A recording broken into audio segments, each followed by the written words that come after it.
Rotten Gods by Jeremy Bruce Adams is a 2025 Indie Fantasy Club Hidden Gem Diamond Award winner.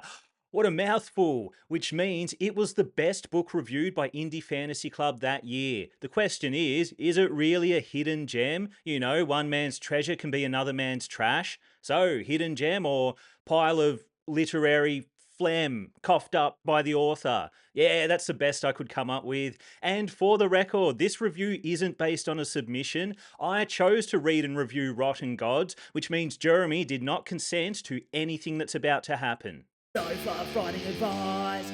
Cut the fluff! Alright, I don't want to be too clickbaity. Rotten Gods isn't a pile of phlegm. Why would I even say that?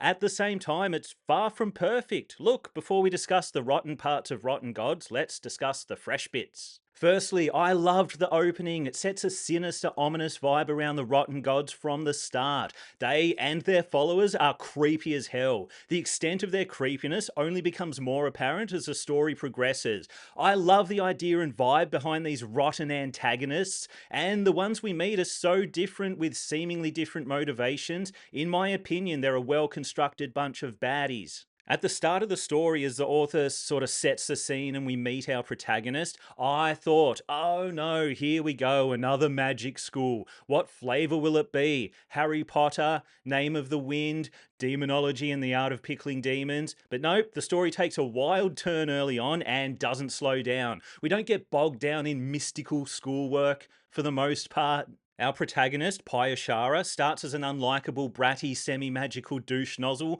but once he has a purpose, his outlook and motivations, or lack of motivation, completely shift. It may come across as unrealistic, rapid character development, but I don't see it that way. In real life, purposeless, directionless people can change overnight once they decide what they want in life. Purpose can be pivotal, and that's the only pseudo-motivational claptrap you'll get from me today. When you start with a deeply flawed protagonist, there's room for meaningful character development, which Pyashara does get in varying degrees, although I do have a related complaint.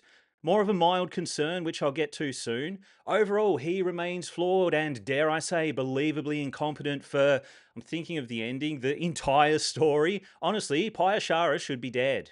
Am I even saying the name right? I doubt it. There's no name I won't butcher. While we're on the topic, Rotten Gods has some really creative character names. They don't all necessarily roll off the tongue, but they are interesting.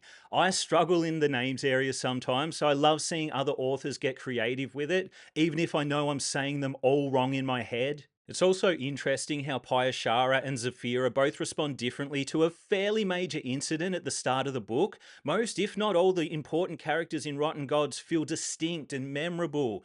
I mean, how do I know they're all memorable? I may have forgotten some and don't remember they're unmemorable. What a dilemma!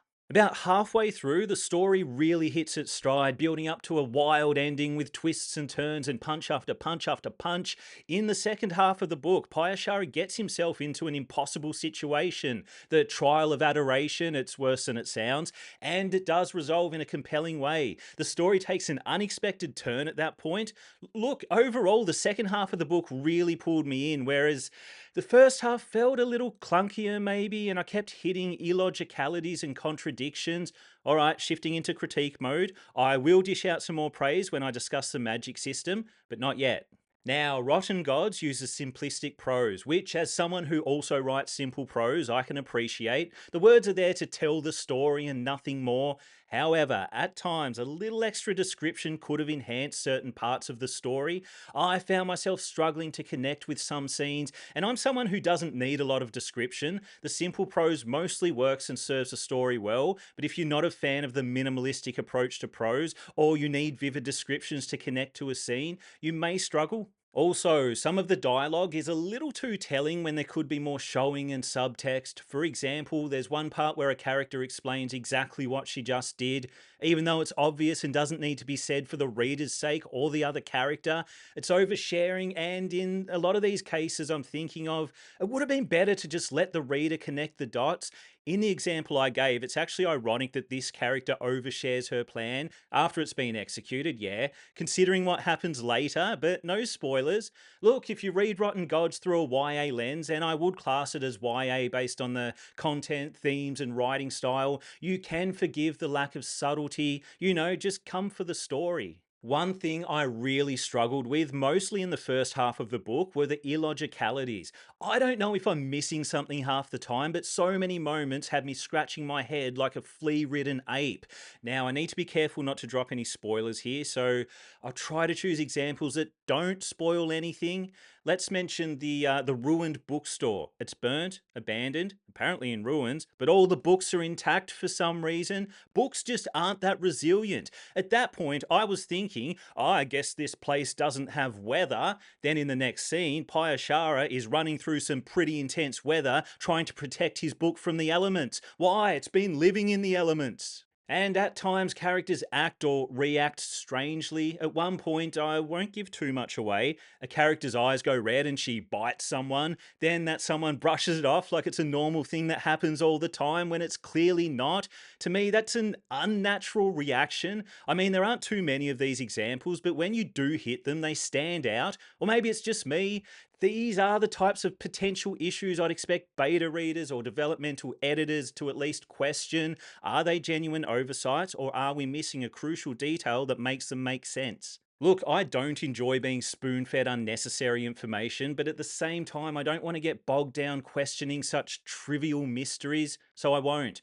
I was going to mention several more examples, but hey, I enjoyed this book overall and I will be recommending it to the right people, so maybe it might be fun to play Spot the Illogicality if you do read Rotten Gods. Make a game of it. No, actually, I will mention one more. Why can a group of people abduct a man from his tent in the middle of the night, but they can't make time for a 3-minute conversation that would have totally avoided the need for the abduction? I'm not buying it. One of those things is a lot easier to pull off than the other. Look, the issues I'm talking about aren't story breaking plot holes, and you could twist things in a certain way to explain most of them. I mean, really twist things, but for me, they do distract from the story. All right, let's leave it at that. Praise where it's due. At the sentence level, Rotten Gods flows well and the prose is nicely polished. I don't think I spotted any obvious errors, a few questionable word choices, yeah, but overall, solidly written. Ah, back to Pyashara, or however you say it. There's one part of his character development that seems off to me. At a certain point, there's a 3-year time skip. During that time, he undergoes some intense training.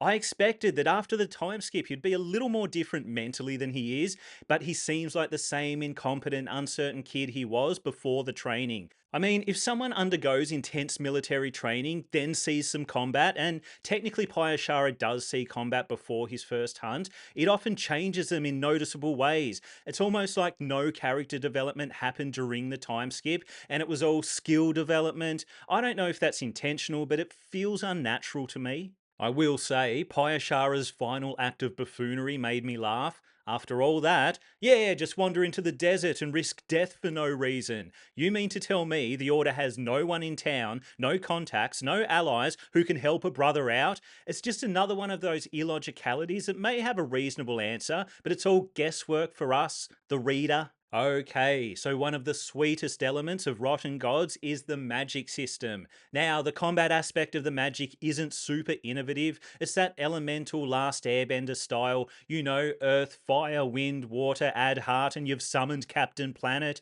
But I did like how performing magic is painful. If you can't handle the hurt, you can't wield the magic. The role of the witnesses is super creative. It's such a passive ability, but so important to the process and the success of the hunt. I mean, the hunts probably wouldn't be possible without the witnesses. And of course, we've got dream stalking. That's what really makes Rotten Gods a standout fantasy novel. Fighting rotten gods in manufactured dreamscapes to temporarily mortalize their physical bodies is such a fun and creative idea. I see so much potential for this angle, and I am super excited to continue the series. Yes, I will be reading book 2, which looks like it comes out in March, so that's too soon. Maybe if I get a break in submissions, I can squeeze it in. Anyway, the verdict. Rotten Gods is indeed a hidden gem, or I guess a not so hidden gem now. It's ironic that, isn't it? Winning the Indie Fantasy Club Hidden Gem Awards unhides your gem. I guess that's partly the point. So, if you enjoy simple prose, can breeze past a few illogicalities, or make a game of spotting them, Rotten Gods is a fun, often creepy, all round good time with a super creative concept behind it. In closing, I'll try to pronounce the antagonist's name. Zakarioth? Zakarioth? Zakarioth? One of those has to be right. Not the last one, surely. If you enjoyed this video, hit subscribe. If you didn't enjoy this video, hit subscribe anyway and hate watch my content. That's always fun.